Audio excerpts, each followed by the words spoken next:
How you doing, guys? I'm Sean. Hi everybody, I'm Lynn. I hope you're having an absolutely fabbo day today. Absolutely bling bling. A bling of a glitzy day today. Glitzy day today.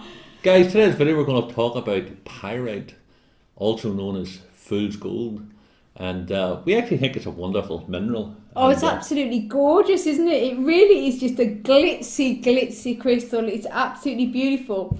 Now, saying about it being a crystal or mineral, it's actually an iron sulfide. And it comes in different forms. It's usually found either in big chunks, in big crystals like this, or little crystal clusters. Also as little cubic like that, or big cubic like that. But it comes in many different forms, and it's found all over the world. So pyrite is in all different countries, and you get some beautiful, beautiful specimens. Now, obviously, why it was called fool's gold, it was obviously because years ago, miners, when they were looking for gold, they actually saw fool's gold, and quite understandably thought it was gold because it looked so similar. And of course it wasn't. They was really disappointed, and of course the nickname of fool's gold for pyrite took on. And people, they would have killed each other at their gold rush in the 1840s, the 1850s in America. And I suppose gold rushes anywhere throughout the world, but especially like the California gold rush in the 1840s, the old 49ers.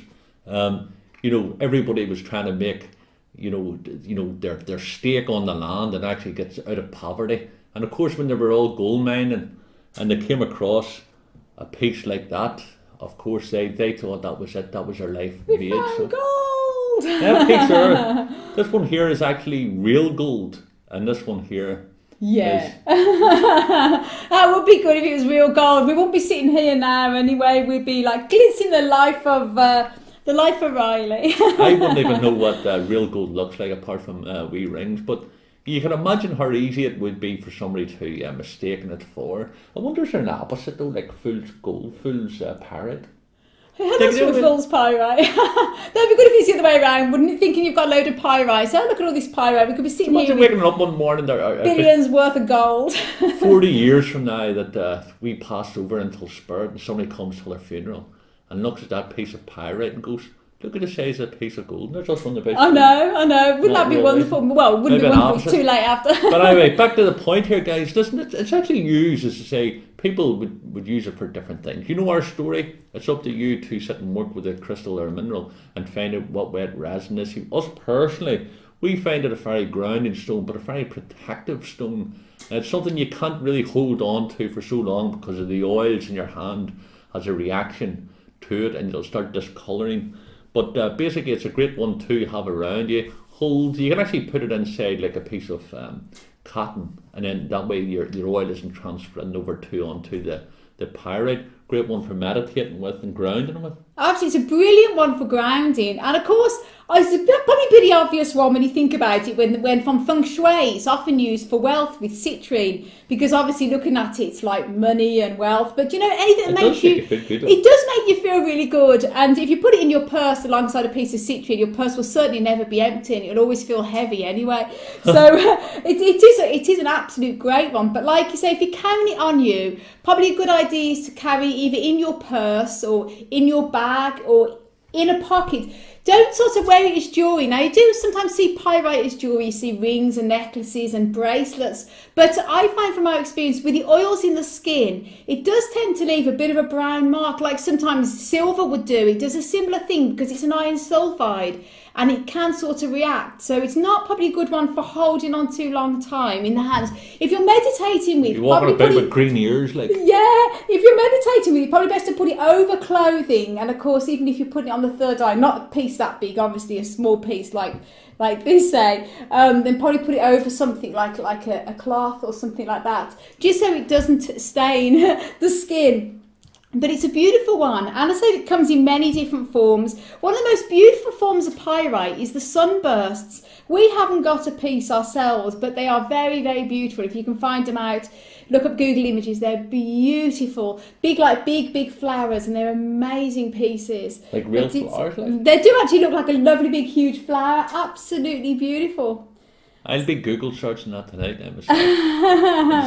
So when you're sitting working, obviously these are two pieces of pyrite here, and they've been tumbled And you can see, because I say pyrite is a cubic shaped structure, so they all start building on top of each other. But this one here has been tumbled, these two.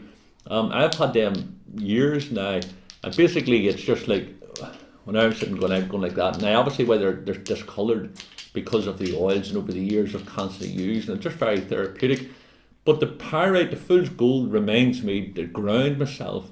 Do you know what I mean? That everything is not greener on the other side. The grass isn't always greener on the other side, and people thinking, you know, oh, this is gold, this is going to change my life. And in reality, they do things to get that piece of gold that they think, and it ends up it's nothing. It's just pyrite. So when I'm working with an issue in my life or an issue in my mind that I want to probably get straight to the point with it and ground myself and ground the ego, I believe pyrite is one of the best ones that I use personally to keep my ego under control, because we've all got an ego and we all like to, you know, probably elevate it from time to time. But pyrite reminds me, and I think it is symbolic because of the fool's gold aspect, it reminds me that, you know, we should love ourselves for who we are, what we've got in life, certainly achieve other things or aspire to achieve other things, but let's not cloud the issue and wrap things up into something that they're really not. So pyrite is a great one for me for grounding and get myself focused. And it is like a big armour plating, because the big goldness of it, it's just like, it's so protective.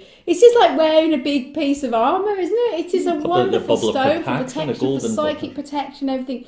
It is really, really gorgeous. Wonderful. It's just absolutely amazing. And you sometimes find pyrite growing inside other crystals. Well, sometimes clear quartz, you find tiny bits of pyrite growing inside. And of course, some of you may be familiar with lapis lazuli. You get tiny specks of pyrite in there as well, which gives it a lovely sparkly effect. And we'll do a video on lapis lazuli at a later date. That's another lovely mineral. But pyrite, you get the energies of air in as well. So you sometimes see it in other minerals as well, and clear quartz. But so this is as well. It's gorgeous, isn't it? You know what I say? When I was saying about carrying them on your possession and things like that, get yourself wee tumbled pieces off them. They are great, and you can put them inside a wee crystal pouch and just having them on you and sitting, you know, squeezing, putting the energy into it, and that's the protection. Beautiful. Of them. So there you go, guys. There's a wee quick rundown on pyrite, fool's gold. But if you're having it around the house, if you're having it around the house, you might sort of go disappearing if people think it's gold. So bling bling, bling bling, and then you could be showing off to people. And if you wanted to play a trick on someone, you're turning to say it's a piece of gold. No, don't tell them that, because somebody might break into your house and or rob you for a piece of fool's gold. I know. Not worth it. Guys, listen, there you go. Thank you very much for watching. If you haven't already done so, please subscribe to us here on YouTube. You can also check out our other channel, Dreaming of Avalon Meditation, and you can follow us on Twitter and Facebook. And we've also got another channel on all about crystals, and you may be watching this here. And if you are, get over to the other channel, Dreaming of Avalon. Subscribe but hold on, I got myself grounded here and try to work it out. Ooh, it's certainly like a heavy. There you go, guys. Listen, send you love from Ireland, and thanks very much for watching. Thank you all so much, and you loads of love and happiness as always from Ireland. And until the next video, bye. See you later, guys.